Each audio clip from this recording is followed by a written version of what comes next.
What? What? What the hell is this? Harumph. I didn't get a harumph out of that guy. Give the governor harumph. Harumph! You watch your ass. I see you shiver with anticipation. Let the show begin. Hey everybody, this is David Heretic coming at you with another edition of Reactions, Reviews, and Rants. And tonight... Okay, making their debut on the channel tonight, we have Kaiser Chiefs. Yes, indeed. How about that? Kaiser Chiefs making their debut on the channel. Before we go any further, if you guys are feeling like you need to do all the clicks and the likes and the blibbity bloopity blop, do me a favor. Watch the video first. After watching the video, if you feel like I've earned those clicks and those likes, then by all means, feel free to click away. This is a request from Mosaic, and this is actually one of Mosaic's 3 prioritized requests for the month of August for being a gold tier member on the Patreon page. So here you go, Mosaic. I hope you enjoy the show, man. Mosaic wanted to see me react to this song by Kaiser Chiefs called I Predict A Riot. Now, have I heard the song before? No, I have not. To the best of my knowledge, this does not resonate with me in any way, shape, or form. However, there's always a possibility I may have heard the song in passing and I just don't realize it. So as always, if I start listening to the song and I suddenly go, wait a second, I recognize this, I'll let you know. That's the truth. You know me, I'm gonna be honest with you guys. This was posted by BBC. Okay, we'll see how this turns out. And the video has 209,526 views. It'll get you there. Other than that, there's really nothing else left to say. Link to the original video will be down below in the video description for your viewing pleasure at your leisure. Let's get started. What do you say? Are you ready? Are you ready? Because here we go. All right, here we go. Kaiser Chiefs, I Predict a Riot, live at T in the Park 2014. And there it is, that BBC label. The BBC can be very protective of their intellectual property. I've had some issues with them in the past. Sometimes they block, sometimes they don't. So, I don't know. We'll have to see how this one goes. All right, let's do this. All right, boy, let's do this.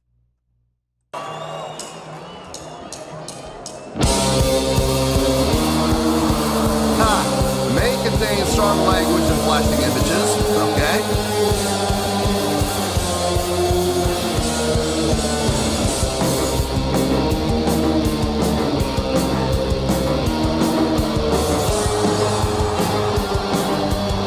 Nice.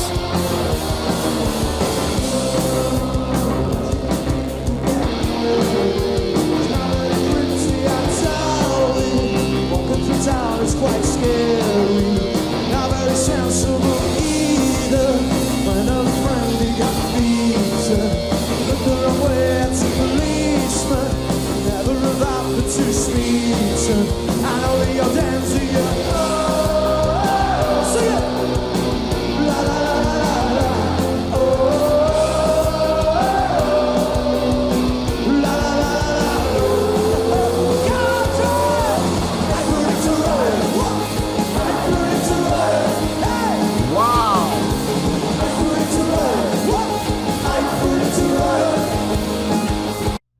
Did you see the size of that crowd? Holy shnikes.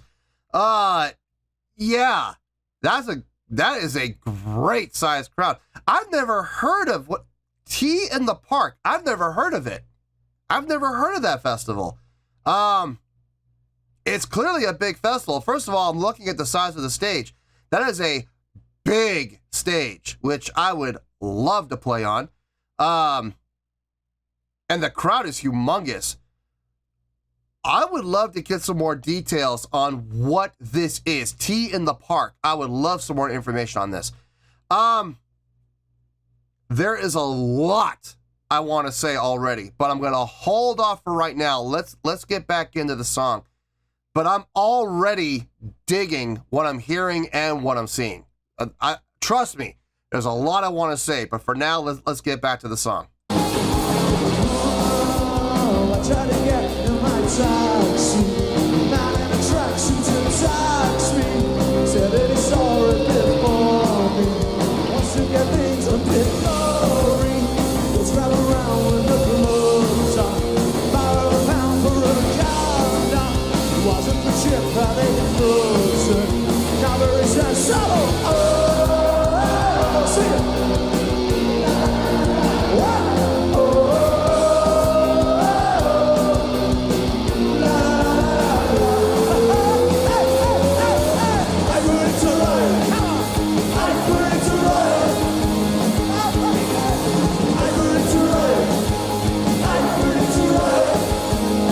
Harmonies. If there's anybody left in here that doesn't want to be out there, Got that buzz.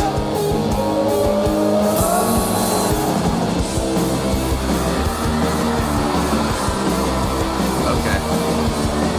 I'm gonna pause here.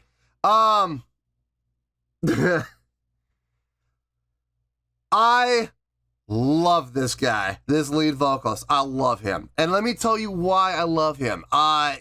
He is doing such a great job of stage presence, stage energy, crowd interaction. He really is being a great showman. And here's the thing, he's doing it in such a casual way. I know you hear me often say, I love to see more energy on stage, and people misconstrue that with, well, he's looking for people to be running around the stage the whole time. But I'll be honest with you, the first time we've seen him run was just right now when he ran up to the barricades.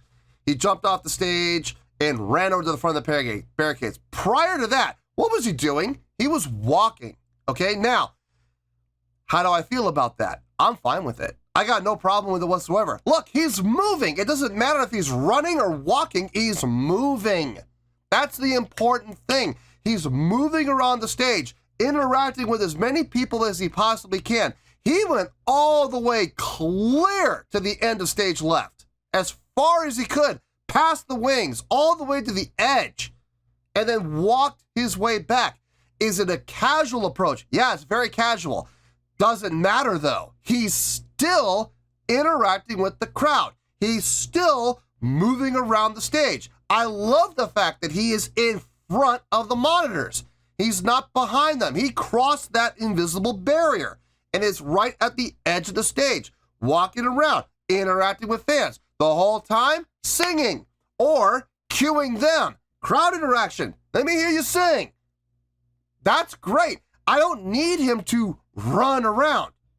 He's moving. That's the important thing. He's doing everything. Now, like I said, could he be running around? Maybe. He might get there a little bit faster, but I'll be honest with you, I kind of like his casual approach. It's still just as effective as if he were running around. I love it. I love everything he's doing.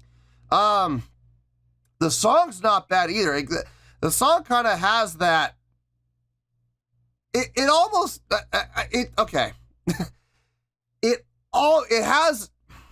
has elements of like surfer rock. I don't know if I would go as far as to call this surfer rock. I wouldn't go that far, but it definitely has elements. Like the drum pattern. Doon, da, da, da, da, da, and da.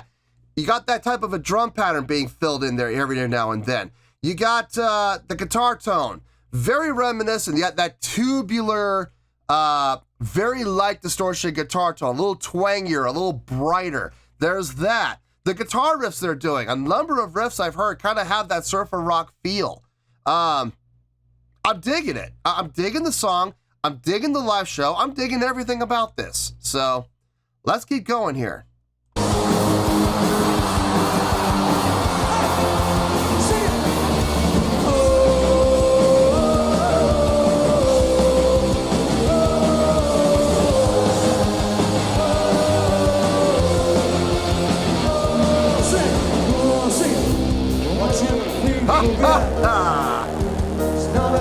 Smack with a water bottle. Walking through town is quiet. It's not very sad, so la la la la la. Oh,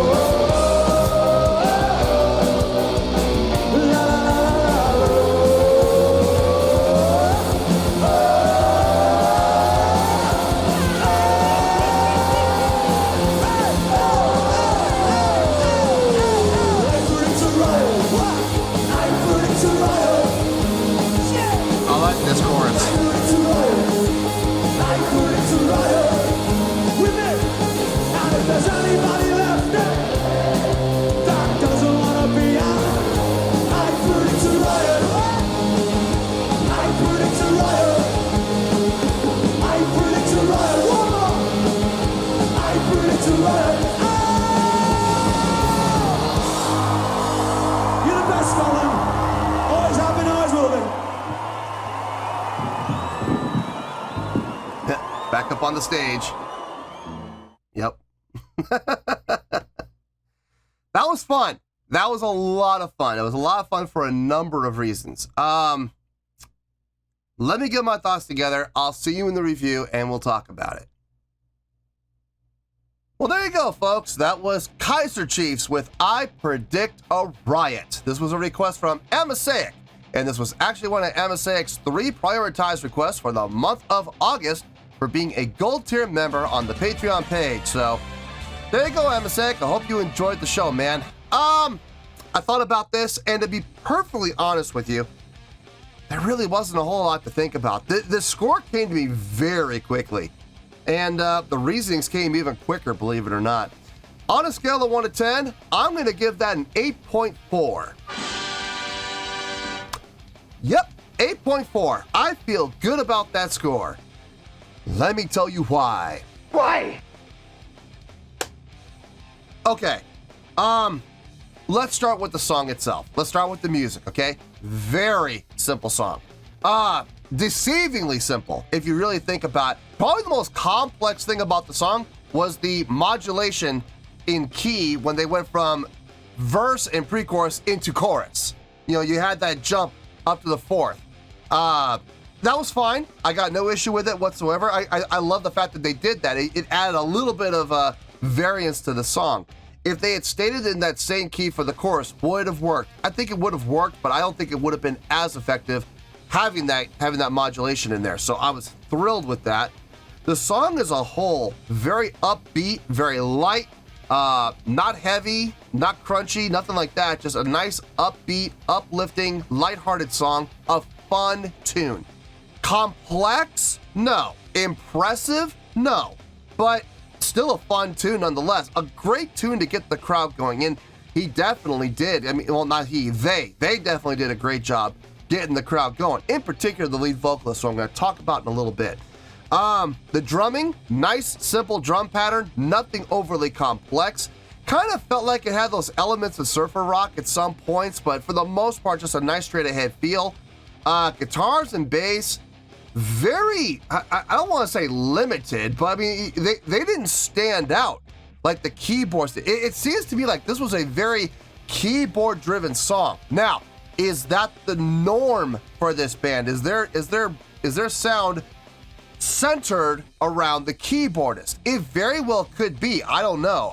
It's like I said, this is the first time I've even heard this band. It's very possible. There's a lot of bands that have done that, where they have guitar and bass, but their sound is very much centered around keyboards. There's nothing wrong with that at all. Not one bit. It just seemed to be like bass and guitar were kind of there to help fill out the sound, which is perfectly fine. They know their role, they made it work. And I love the tone from the guitar in particular. I could hear the bass a little bit. It wasn't like in your face up at the front of the mix, but I could hear it. And that's the important thing. It wasn't being drowned out. No, I could hear it. It sounded fine. I liked what he was doing. Very basic, just following and just linking in with the drums, sitting back in the pocket with the drummer and really staying locked in. What more do you really want from your bass player? Guitar, like I said, I love the tone he got. That nice light distortion, not heavy, not crunchy, not thick. Just a nice tubular sounding overdrive. Sounded really good, very fitting for this style of song. Keyboards were definitely the center of attention, if you ask me. They were really kind of the driving force here. I liked what he was doing. I liked the patch he was getting. There were a couple of points. There were a couple of spots where I do feel like the keyboards kind of took over and even kind of stole the show away from the lead vocalist. Now, is that intentional? Is that the effect they were going for? It could be, but here's the thing. It wasn't consistent. It wasn't always in the same places. Like, it wasn't always in the verse. It wasn't always in the chorus. It wasn't always in the pre-chorus. It happened here and there. To me, that just seems like maybe the keyboardist got a little bit loud with the volume control, possibly, or maybe the vocalist backed off by accident and let the keyboard come up. It wasn't consistent, so I don't believe it was intentional. I believe it was accidental. Still sounded good. It just didn't sound consistent. The vocalist sounded great. I love the vocals in general, especially the chorus when they did those harmonies. That sounded great. I loved the harmonies. It was a nice way to kind of break up the vocal monotony that was happening in the vocals. Not that that's a bad thing. Look, the vocalist has his style that fit the song, and it did fit the song. If he had been all over the place in his range, it would not have worked. So adding those harmonies in to give those variances, to take that break from, you know, the usual vocal tone that was happening was nice. It was absolutely nice. I would give the song, honestly, on its own merit, I would give the song about a 7.8. Maybe a 7.9. Argument could be made for 7.9, but I feel better about giving it a 7.8. So why am I giving this the 8.4? I have said this before so many times on the channel. A live show can hurt or help a song. In this case, the live show definitely helped quite a bit. Great energy from the live show, in particular from the lead vocalist. Now, I know you've heard me say in the past that I like it when the musicians move around the stage, and if people misinterpret that as I want to see people running around like chickens with their heads cut off. I don't want to see that. I don't. Sometimes when people are running around frantically and there's absolutely no reason and no direction for it, it can look chaotic, it can look downright stupid, and I don't want to see that necessarily. But I do like to see movement and motion when it's called for, when it can be utilized properly. This guy is a shining example of what I'm talking about when I talk about stage energy, stage presence, and crowd interaction. He did all three in a very casual way. He never ran. He was never running around the stage. He wasn't running around in circles. He casually walked all the way across the stage, all the way past stage left, all the way past the wings, as far as he could go to the edge, interacting with the crowd, singing to the crowd, getting the crowd to sing with him the entire time. I was absolutely fine with that. I had no issue with that whatsoever. So all those people saying, well, you're just looking for people to run around. No, Exhibit A, right here. I enjoyed watching this guy. He knew how to work the crowd. He did it in his own way, kind of with that little bit of swagger to it, if I'm being honest with you. It looked good. Only time he ever ran was when he jumped off the stage and ran up to the front of the barricade to get up on top of the barricade so he could interact with the crowd and sing with the crowd. I dug that. Now, if I'm being honest, I do feel like he may have stayed there just a little bit too long. I feel like he kind of lost some opportunities where maybe he could have gone to another part of the barricade or hopped down and got back up on the stage to be more up front with, so everybody can see him from the crowd. But regardless, he was there, interacting with the crowd. That's important. It was absolutely important. He took that step. Again, crossing that invisible barrier, which I was thrilled to see him do pretty much the entire show, where he was in front of the monitors, not behind them. But he took a step further by jumping off the stage and really getting in there with the crowd. I thought it was cool. I thought it was really well done. A great live show indeed. And that is what really kind of bumped it up to the 8.4, if I'm being honest, man. He was fun to watch, and I had a blast watching him. I had a blast watching the crowd interact with him, and there was never a time where I felt like he wanted the crowd to interact and he was met with crickets. That is the absolute worst feeling. When you're like, let me hear you sing, and you point the mic out there and nobody sings. That's the worst. But in this case, it sounds like everybody in the crowd knew the song. Everybody knew when to sing. Everybody had no problem singing, and that really made the song extra special. So that is how I'm coming to the 8.4. So 8.4, final score, I have spoken. Well, that's going to do it for this edition of Reactions, Reviews, and Rants. Hope you all enjoyed the show. Hopefully I was able to entertain you. If I was able to put a smile on your face and brighten your day, that did my job, and I'm so glad I could do it. If you guys feel like joining the fan base, go ahead and click on that button down there. If you guys want to like the video, go ahead and like the video. If you guys want to ring the bell, go ahead and ring the bell. It honestly doesn't make any difference at all to me, but if you guys feel like doing these things, then by all means, feel free to do so. Well, that's going to do it for the night, folks. Thank you very much for watching, and as always, this is David Heretic signing off, reminding you to stay fabulous and support each other. Later. Peace.